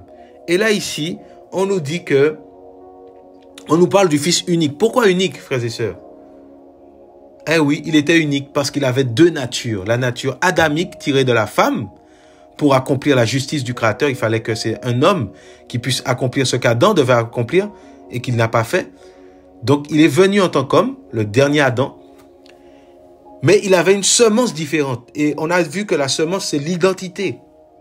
Et la semence est donnée en général par le Père. Voilà pourquoi quand Adam avait péché, quand il a engendré derrière, il a eu des enfants, les enfants étaient non plus à l'image d'Élohim, parce qu'il avait perdu cette image, ils étaient à l'image d'Adam, à sa ressemblance. Et cette image, c'est l'image du péché, parce qu'il avait pratiqué le mal. Vous voyez? Donc là, il a fallu que notre image soit restaurée. Donc là, c'était un fils unique parmi les hommes. Oui, unique en son genre, unique parce que qu'il n'y ait pas de péché en lui, unique parce que pur, unique parce qu'envoyé du Créateur, unique car la parole était en lui et la parole s'est manifestée, unique car il était l'offrande du premier fruit, le fruit, l'humain parfait, l'humain sans défaut, l'humain incorruptible. Et il a prouvé cela dans sa résurrection, frères et sœurs. Alléluia. Mort, mais ressuscité, frères et sœurs. Il a vaincu la mort. Et pourquoi on dit le premier-né d'entre les morts? Parce que c'était en lui qui avait la vie éternelle, frères et sœurs. Et voilà pourquoi il a pu ressusciter Lazare. Et la preuve est que lui-même s'est ressuscité lui-même. Et personne n'a prié pour lui. Alléluia. La parole s'est faite chair. La parole s'est exécutée. La parole s'est manifestée. Et le fruit de cette parole a été manifesté en Yeshua, Jésus-Christ. Pourquoi donc est-il Dieu? Quand il est mort, frères et sœurs, la Bible dit que rien n'a été trouvé dans le tombeau. Rien n'a été trouvé dans le tombeau, frères et sœurs. Il n'y a pas eu de cadavre, bien qu'il était mort. Comment c'est possible? Ce corps ne pouvait rester sur terre, parce que ce n'était pas qu'un homme.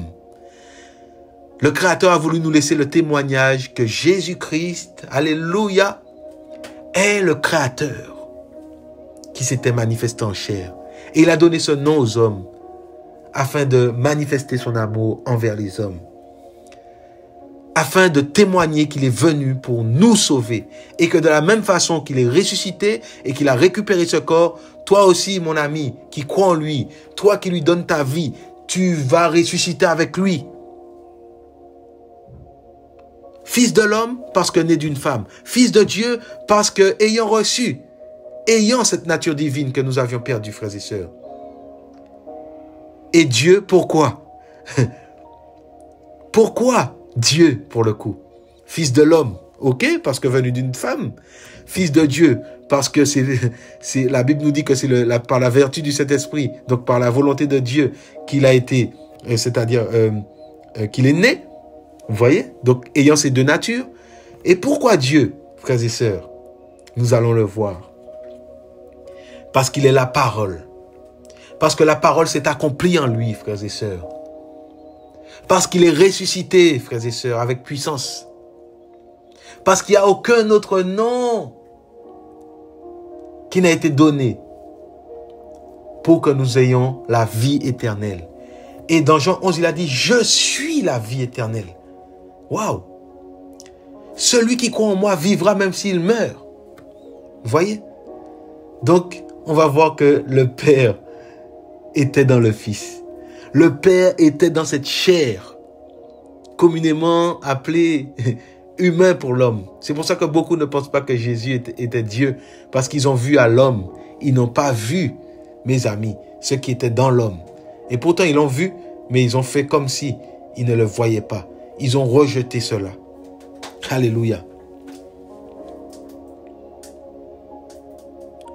On va continuer. Yohanan, Jean, rend témoignage à son sujet et il a crié disant, c'est de celui-ci que je disais, celui qui vient derrière moi est passé devant moi parce qu'il était avant moi. Donc là, on entend ici que Jésus était avant. Il était là avant. Voilà pourquoi Jésus-Christ a dit quoi? Waouh! Il a dit quoi? Avant qu'Abraham fût, je suis. Dans Jean chapitre 8. On va le prendre tout à l'heure, si le Seigneur le permet. Donc on continue. Verset 17, Jean 1, 17. Car la Torah a été donnée par le moyen de Moshe, qui est Moïse, en hébreu, c'est son nom hébreu, Moshe. La grâce et la vérité sont venues par le moyen de Yehoshua HaMashiach. Donc on voit que nous sommes sous les temps de la grâce, et on dit que la grâce et la vérité sont venues par lui. Or, qui d'autre peut être la vérité à part le Créateur lui-même? Verset 18. Elohim, personne ne l'a jamais vu. Le Fils unique qui est dans le sein du Père, lui, l'a fait connaître. Waouh! Alléluia! Alléluia! Donc on voit que le Créateur s'est manifesté. Il a donné sa semence, qui est lui-même. Vous voyez? Il a donné sa semence. Il a mis cette semence dans une femme. Cette femme a accouché d'un enfant qu'on a appelé Jésus-Christ, qu'on a appelé Yehoshua HaMashiach, qui veut dire Dieu sauve. C'était ça son nom, Dieu sauve, frères et sœurs. Immanuel, encore, Dieu est avec nous, parmi nous, frères et sœurs. Qu'est-ce qu'on veut comprendre à travers cela? Qu'est-ce qu'il faut comprendre à travers cela, frères et sœurs? Waouh! La Bible dit que, Paul va dire, si l'évangile est encore voilé pour certains, il est voilé pour ceux qui périssent. Cette bonne nouvelle est terrible, frères et sœurs. Et le Créateur n'a pas voulu mentir aux hommes. Les hommes ont vu un enfant naître. Oui, il était humain. Mais la vérité est qu'il est né sans Joseph, sans le concours d'une relation sexuelle, frères et sœurs. Il est né par la puissance du Créateur. C'est parce que le Créateur voulait nous donner un message. Il voulait témoigner, nous donner un message dans ces temps dans lesquels nous vivons. Vous voyez? Donc oui, Jésus-Christ est Dieu. Alléluia. Donc, on va prendre un passage dans Luc. Dans Luc. Yeshua. Oh Seigneur, merci Papa pour ta grâce. On va prendre Luc 19 à partir du verset 28. Et après avoir dit ces choses, il allait devant, montant à Jérusalem. Et il arriva qu'en approchant de Bethphagée et de Béthanie, près de la montagne appelée des Oliviers, il envoya 2 des disciples en disant, allez au village qui est en face et en y entrant, vous trouverez un ânon attaché sur lequel aucun être humain n'est monté. Détachez-le et amenez-le-moi. Et si quelqu'un vous demande, pourquoi le détachez-vous? Vous lui direz, parce que le Seigneur en a besoin. Vous voyez ça? Avec quelle autorité Jésus disait ça? Comment il aurait fait pour savoir ça, frères et sœurs? Verset 32. Et ceux qui étaient envoyés s'en allèrent et le trouvèrent comme il leur avait dit. Verset 33. Et comme il le détachait, ses seigneurs lui dirent, ou les propriétaires de l'ânon lui dirent, « Pourquoi détachez-vous cet ânon ?» Et ils dirent, « Parce que le Seigneur en a besoin. » Et ils emmenèrent à Yehoshua l'ânon. Waouh! Frères et sœurs, le Seigneur est le Seigneur de tout. Il a dit juste, dites ça. Et eux-mêmes, ils ne savaient pas pourquoi ils détachaient l'ânon. Donc on voit qu'il n'y avait pas d'engagement qui avait été pris.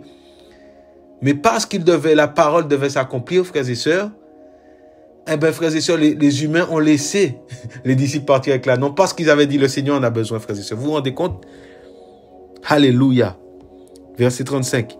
Et ils emmenèrent à Yehoshua l'ânon, sur lequel ils jetèrent leurs vêtements et firent monter Yehoshua dessus. Or, pendant qu'ils avançaient, ils étendaient leurs vêtements sur le chemin, et ils approchaient déjà de la descente de la montagne des Oliviers, lorsque toute la multitude des disciples, se réjouissant, se mit à louer Elohim à grande voix pour tous les miracles qu'ils avaient vus.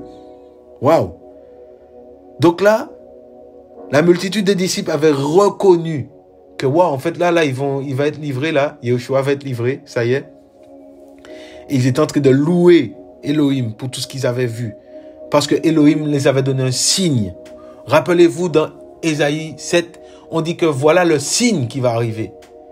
Et ils ont reconnu, les disciples ont reconnu à travers cela que, oui, c'était bien le signe qui devait arriver. Alléluia, alléluia. Verset 38, disant, « Béni soit le roi », souvenez-vous de ça, « le roi qui vient au nom du Seigneur, paix dans le ciel et gloire dans les lieux très hauts. » Oh oui, le prince de paix, Yehoshua, magnifique. Et quelques pharisiens du milieu de la foule lui dirent, « Docteur, réprimande d'une manière tranchante tes disciples. » Donc des pharisiens qui étaient venus, des religieux, qui pensaient connaître la Torah. Ils ont dit à Yehoshua, « Réprimande d'une manière tranchante tes disciples. » Et répondant, il leur dit, « Je vous le dis, s'ils se taisent, les pierres crieront. » En gros, les pierres crieront que je suis roi. Vous ne pouvez pas empêcher cela, frères et sœurs. La Bible dit que tous ceux qui respirent louent Yahweh, frères et sœurs. Alléluia. Alléluia. Et comme il approchait, voyant la ville, il pleura sur elle. Donc, Yeshua a pleuré sur cette ville. En disant, « Si tu avais su toi aussi, du moins en ce jour qui est le tien, les choses qui appartiennent à ta paix, mais maintenant, elles sont cachées à tes yeux. » Vous voyez?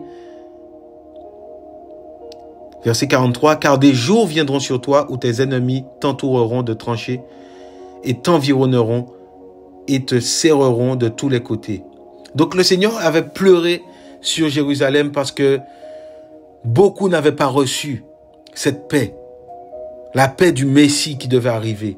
Vous voyez? Et ce qui s'est passé, c'est que pendant qu'il était là, il disait que pendant que je suis là, je suis la lumière du monde. Vous voyez? Ça, c'est dans Jean 9. On peut le prendre. Vous allez mieux comprendre ce qui est dit ici, à travers ça. Donc Jean 9, à partir du verset 1. « Et en passant, il vit un homme aveugle de naissance, et ses disciples l'interrogèrent en disant, « Rabbi, qui a péché, celui-ci ou son père ou sa mère, pour qu'il soit né aveugle ?» Yehoshua répondit, « Ni celui-ci, ni son père, ni sa mère n'ont péché, mais c'est afin que les œuvres d'Élohim soient manifestées en lui. Il faut que je fasse, tandis qu'il est jour, les œuvres de celui qui m'a envoyé. La nuit vient où personne ne peut travailler. Pendant que je suis dans le monde, je suis la lumière du monde. » Donc aussi ici, on peut voir que au commencement, on dit qu'Élohim sépara la lumière des ténèbres et on dit que ce fut un jour, le premier jour. Et là, il dit, pendant qu'il fait jour, il faut que je fasse, voilà, l'œuvre de celui qui m'a envoyé. Et il dit que pendant que je suis là, je suis la lumière du monde. Est-ce que vous comprenez? Voilà, bien que par la suite, l'Église, après sa résurrection, après l'effusion de l'Esprit, on voit que le Seigneur aussi avait dit que vous êtes la lumière du monde. Alléluia. Vous êtes la lumière du monde. Donc toi qui as cru en Yeshua, aussi, tu es la lumière parce que tu as Yeshua en toi. Alléluia. Mais la lumière véritable, c'est lui en réalité. Voilà. Nous sommes ses enfants, enfants de la lumière. Et tout temps que nous faisons partie de son corps, la lumière brille sur nous. La lumière est manifestée à travers nous également. Alléluia. Voilà, donc là on va prendre Luc 10. À partir du verset...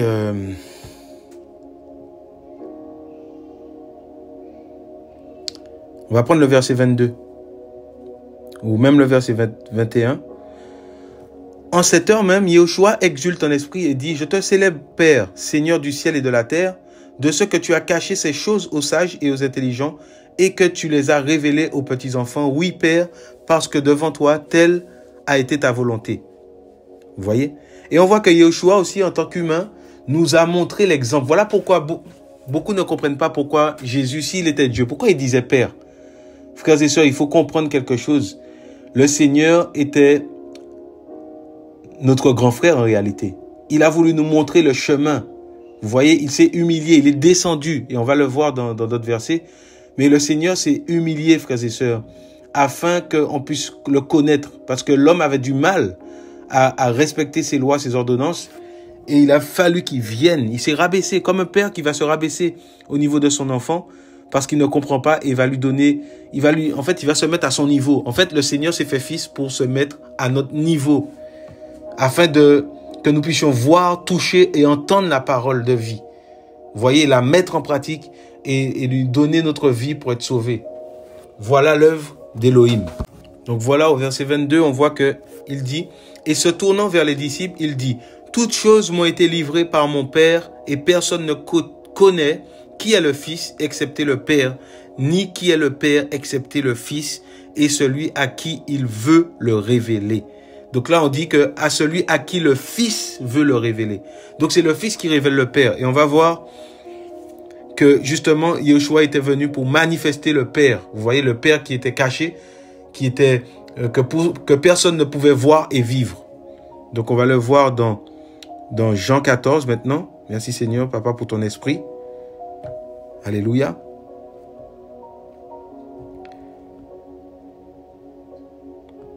Regardez comment il va parler pour qu'on puisse comprendre. Jean 14 à partir du verset 1. « Que votre cœur ne se trouble pas. Vous croyez en Elohim, croyez aussi en moi. » Vous voyez? Et les Hébreux, quand on dit « vous croyez », quand il dit ici, je vais apporter une petite parenthèse, quand il dit « vous croyez en Elohim, croyez aussi en moi », les Hébreux croyaient en Elohim à travers les écrits. Vous voyez?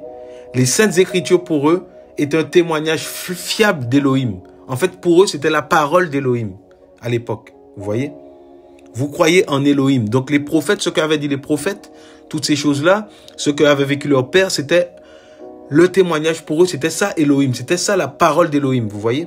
Donc, Yahushua va leur dire, vous croyez en Elohim. Donc en gros, vous croyez aux prophètes.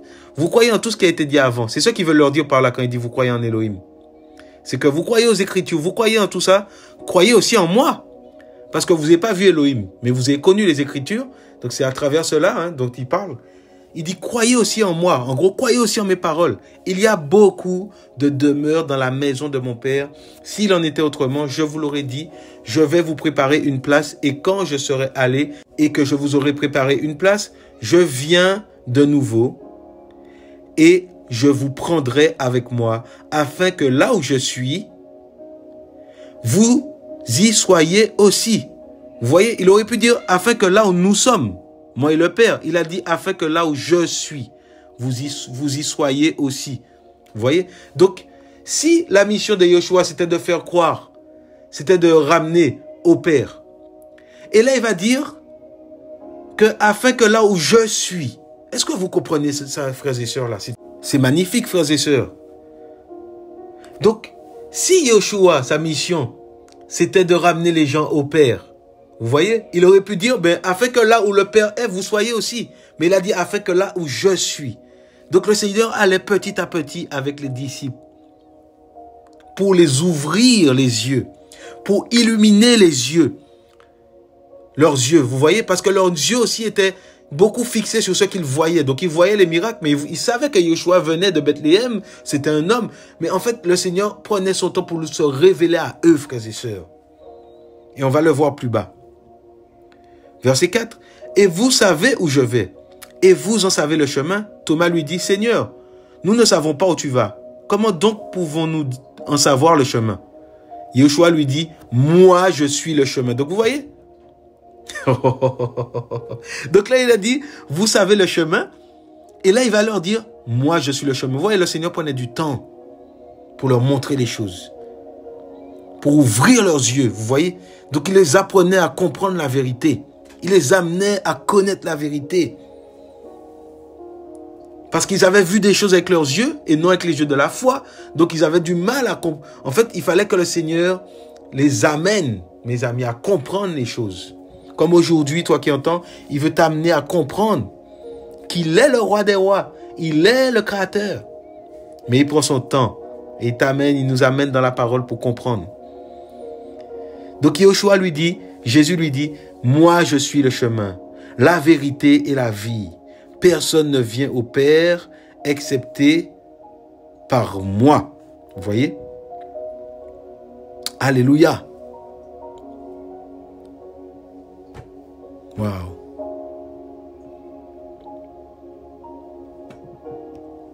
Verset 7. Si vous me connaissiez, vous connaîtriez aussi mon Père. Mais dès maintenant, vous le connaissez et vous l'avez vu. Waouh, waouh, waouh. Frères et sœurs, écoutez. Écoutons bien. Verset 7, Jean 14, verset 7. Là, le Seigneur va leur parler ouvertement.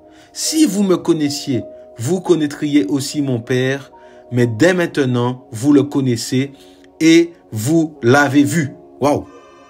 Philippe lui dit,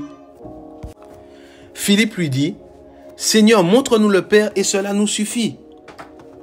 Jésus lui dit, je suis depuis si longtemps avec vous. Frères et sœurs, il n'y a rien de plus clair que ça. Et tu ne m'as pas connu, Philippe? Celui qui m'a vu a vu le Père. Et comment dis-tu, montre-nous le Père, frères et sœurs? Donc on voit ici que Yeshua est le Père, frères et sœurs, qui a été juste manifesté. Ne crois-tu pas que je suis dans le Père et que le Père est en moi? Les paroles que je vous dis. Donc frères et sœurs, vous voyez déjà qu'il y a des choses là, c'est incompréhensible pour l'intellect humain. Ne crois-tu pas que je suis dans le Père et que le Père est en moi? Donc je suis dans lui et il est dans moi. Donc en fait, on fait un. C'est juste que le Père, en fait, Elohim, dans sa splendeur, il est saint. Et la Bible dit que ses yeux sont trop purs, alléluia, pour voir le péché. Waouh, alléluia. Donc il a fallu qu'il vienne en tant qu'humain. Verset 11, croyez-moi, je suis dans le Père et le Père est en moi. Sinon, croyez-moi à cause des œuvres elles-mêmes. Vous voyez les œuvres qu'il faisait, des miracles, des choses glorieuses. Il ressuscitait des morts, frères et sœurs. Mais comment, en tant qu'un humain, on peut faire ces choses-là? Waouh, donc ça montrait que le Père était en lui, que lui, il était le Père. Mais en fait, c'était la même personne en réalité. Waouh. Amen, amen, je vous le dis. Celui qui croit en moi fera les œuvres que je fais et il en fera de plus grandes que celles-ci parce que je m'en vais vers mon Père. En gros, là, son langage, c'est quoi? C'est de dire quoi? Parce que je m'en vais là-haut. Ah oui, je retourne là où je suis, là où j'ai été depuis le commencement, au ciel. Et tout ce que vous demanderez en mon nom, je le ferai afin que le Père soit glorifié dans le Fils. Alléluia. Si vous demandez en mon nom quelque chose, je le ferai. Donc là, ici, on voit que c'est un témoignage qu'il a en réalité. Le Fils, c'est un témoignage pour nous, humains.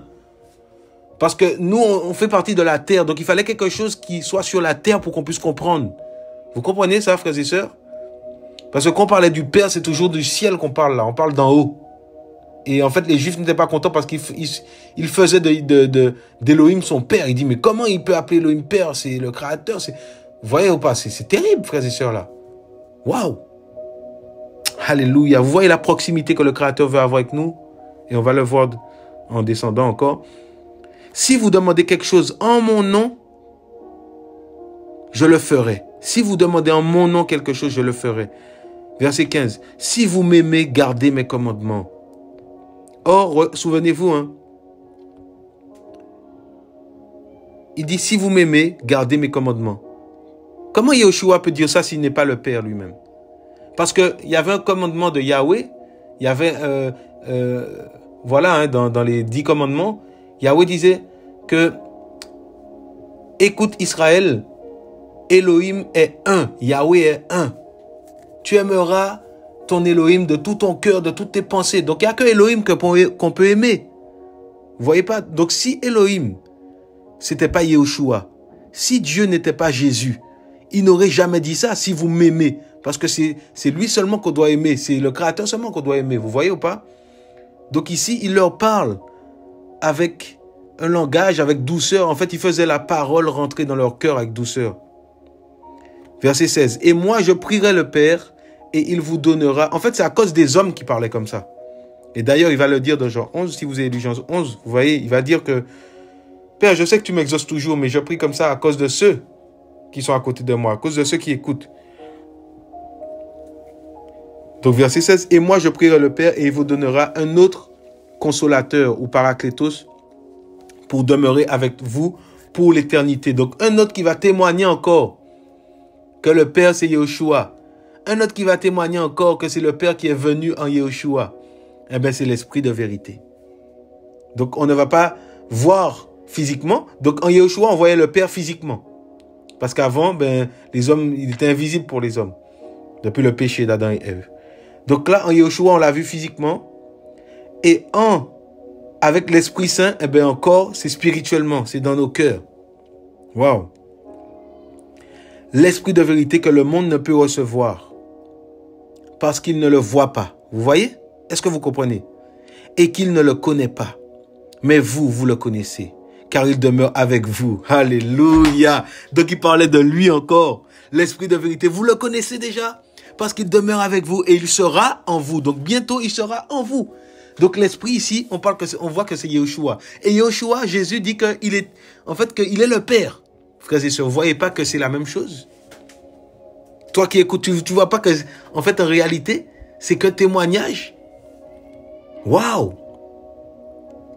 Et Jésus, dans Jean 4, à partir du verset 24, il a dit que celui qui adore Elohim, il faut qu'il adore en esprit et en vérité. Parce que Elohim est esprit. Donc, le Créateur qui est esprit, il s'est manifesté en chair. Donc, il s'est manifesté à travers la Torah. Après, il est venu en chair. Alléluia. Et quand il est venu en chair, qu'est-ce qu'il a fait après, derrière? Il a aussi envoyé l'esprit pour que les hommes puissent marcher par la foi. Et qu'ils aient un consolateur, frères et sœurs. Alléluia. Waouh. Verset 18. Je ne vous laisserai pas orphelins, je viens à vous. Donc là, en fait, il a dit je ne vous laisserai pas orphelins. Ça veut dire qu'il était leur père? Est-ce que vous comprenez ça? Ah oui? Les gens voyaient le fils, mais lui, il était le père. C'est pour ça qu'il a dit je ne vous laisserai pas orphelins. Ben oui, ça veut dire que pendant le temps qu'il était là, eh ben, ils n'étaient pas orphelins. Ça veut dire qu'après qu'il ne le verrait plus, il aura signifié que vous inquiétez pas, le Père sera encore avec vous, mais à travers l'Esprit Saint. À travers le Saint-Esprit, frères et sœurs. Alléluia. Waouh. Donc c'est Elohim qui fait tout ça. Yahushua, l'Esprit Saint. En fait, c'est lui. Et le nom qu'il a donné aux hommes, c'est le témoignage sur terre, Yahushua. Et c'est pour ça que quand il a dit que quand nous serons là-haut, qu'il va, en fait, il va nous révéler un nouveau nom, frères et sœurs. Vous voyez? Alléluia. On va prendre un passage pour que ça puisse être plus clair pour vous. On va prendre 1 Jean 5 à partir du verset 6. 1 Jean 5. Voilà. Même on va le prendre à partir du verset 1. Ça ne coûte rien. 1 Jean 5 à partir du verset 1. Quiconque croit que Yahushua est le Mashiach a été engendré d'Elohim, et quiconque aime celui qui a engendré, aime aussi celui qui a été engendré de lui. À ceci, nous savons que nous aimons les enfants d'Elohim lorsque nous aimons Elohim et que nous gardons ses commandements. Donc c'est comme ça qu'on sait qu'on aime les enfants d'Elohim. C'est quand on aime le Seigneur et que nous gardons ses commandements. Car ceci est l'amour d'Elohim, que nous gardions ses commandements, et ses commandements ne sont pas pesants ou ne sont pas pénibles. Pourquoi? Parce qu'il nous a donné la capacité, il nous a donné le vouloir et le faire. Vous voyez, c'est lui-même qui a dit dans Ézéchiel 36, verset 26, qu'il nous donnera un esprit nouveau et il mettra ses lois dans nos cœurs. Vous comprenez? Et qui changera notre cœur de pierre en cœur de chair, afin que nous puissions l'aimer et respecter ses commandements. Verset 4. Parce que tout ce qui a été engendré d'Elohim remporte la victoire sur le monde, et c'est ici la victoire qui a vaincu le monde, notre foi. Est-ce que vous comprenez? Donc tout ce que le Créateur a fait, les témoignages qu'il a fait, c'est pour notre foi, frères et sœurs. Pour que notre foi ne défaille point et que nous puissions atteindre le but qui est de le voir un jour. Celui qui est passé à travers l'eau, à travers le sang, celui qui a donné la loi, celui qui a donné Yeshua, celui qui a donné l'esprit. Il faut qu'on le voie, frères et sœurs. Alléluia. Qui donc est celui qui remporte la victoire sur le monde, sinon celui qui croit que Yeshua est le Fils d'Élohim? En gros, qui croit en ce témoignage qu'Élohim a donné à travers le sacrifice de Yeshua. C'est ce que ça veut dire. Là, c'est la compréhension que le Seigneur est en train de nous donner pour comprendre. Voilà. Le témoignage d'Élohim.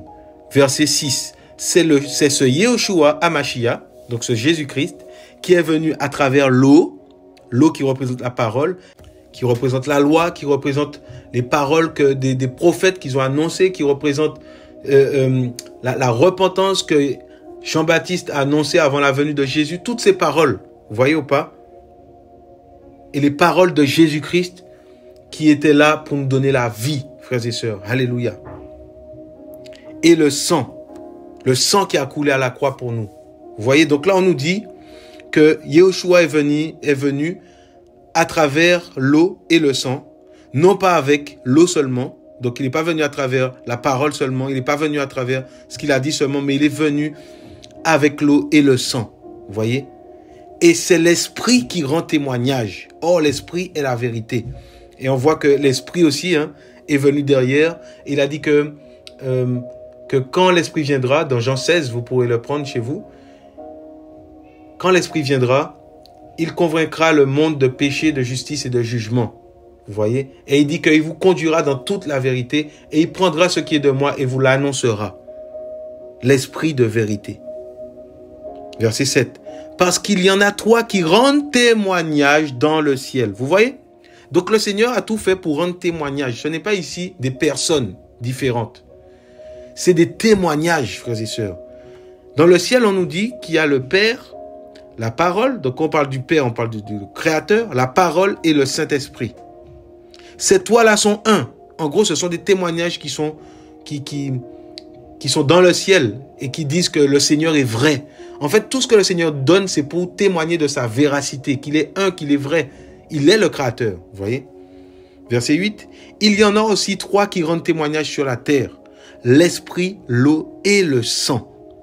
Et ces trois-là se rapportent à un. Se rapportent à qui? À Elohim, frères et sœurs. À Yeshua. Waouh, Seigneur Yeshua.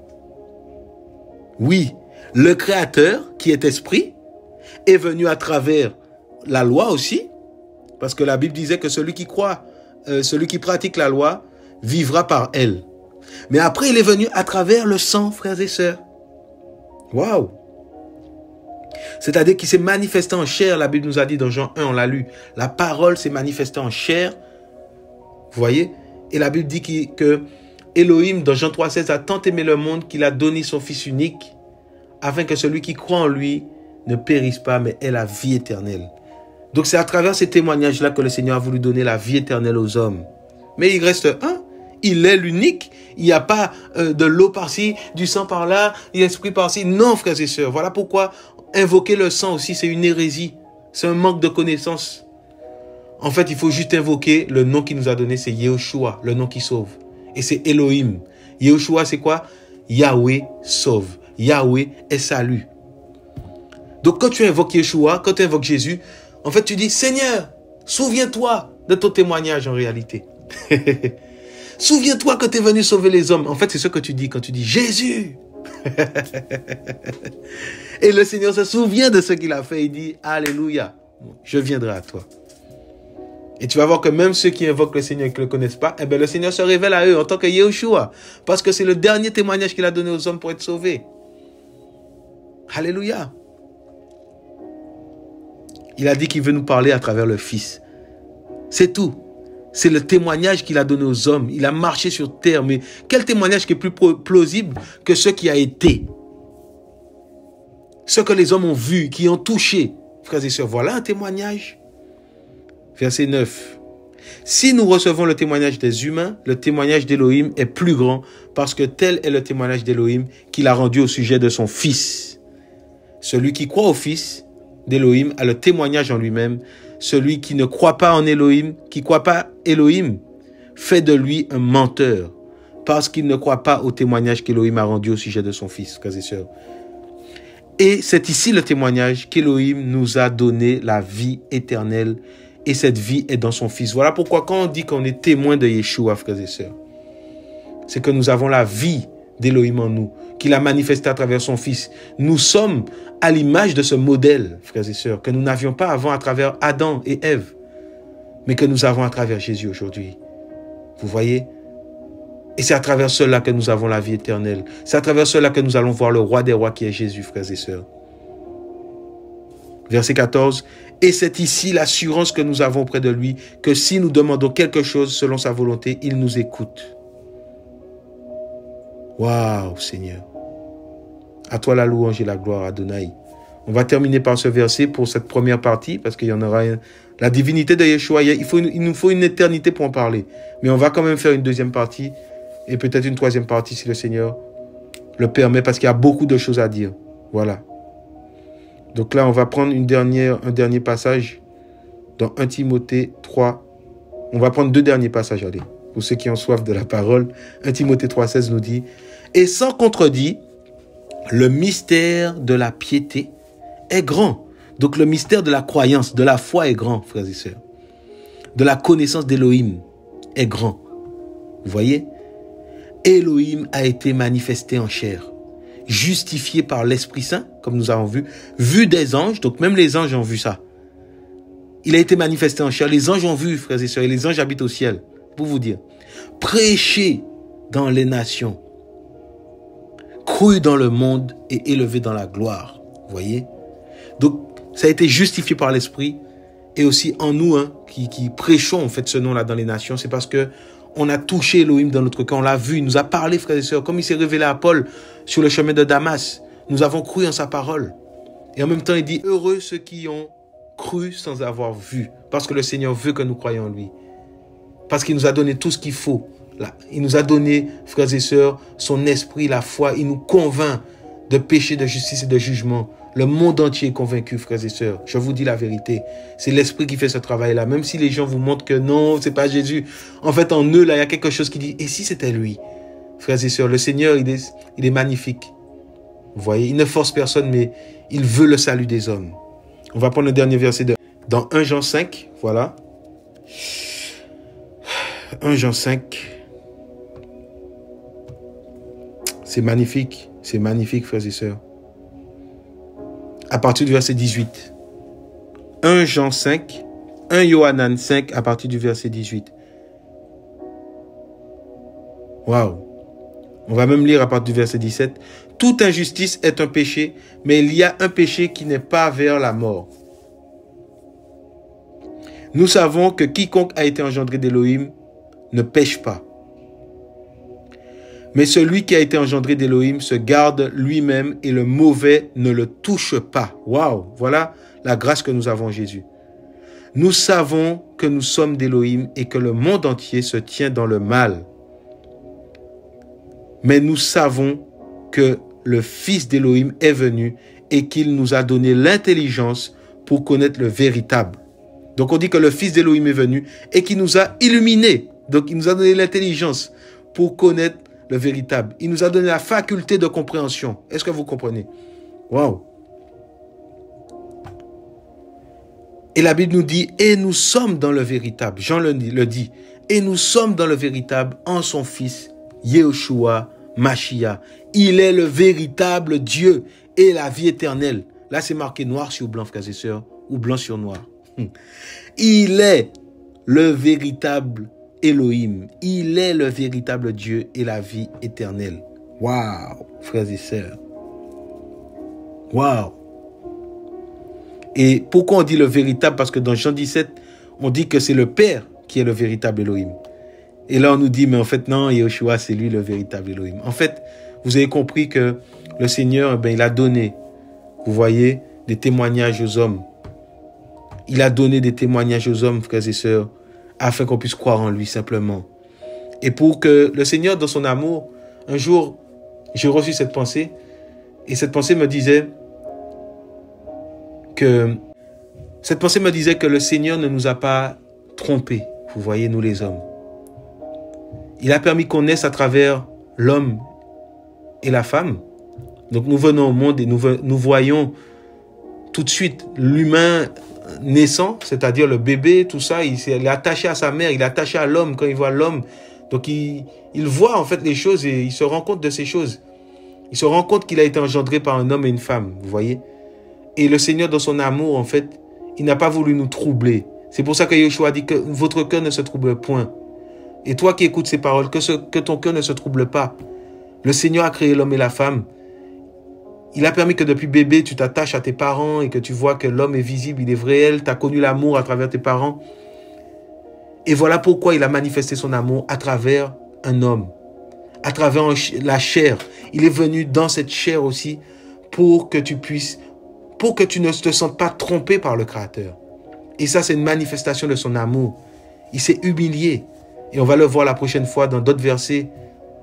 On va le voir à quel point le Créateur s'est humilié pour nous afin que nous puissions le connaître à travers Yeshua, homme. Donc voilà, frères et sœurs, nous allons continuer cet enseignement un autre jour. Que le Seigneur soit glorifié. J'espère que ça vous a encouragé. Soyez bénis. Amen.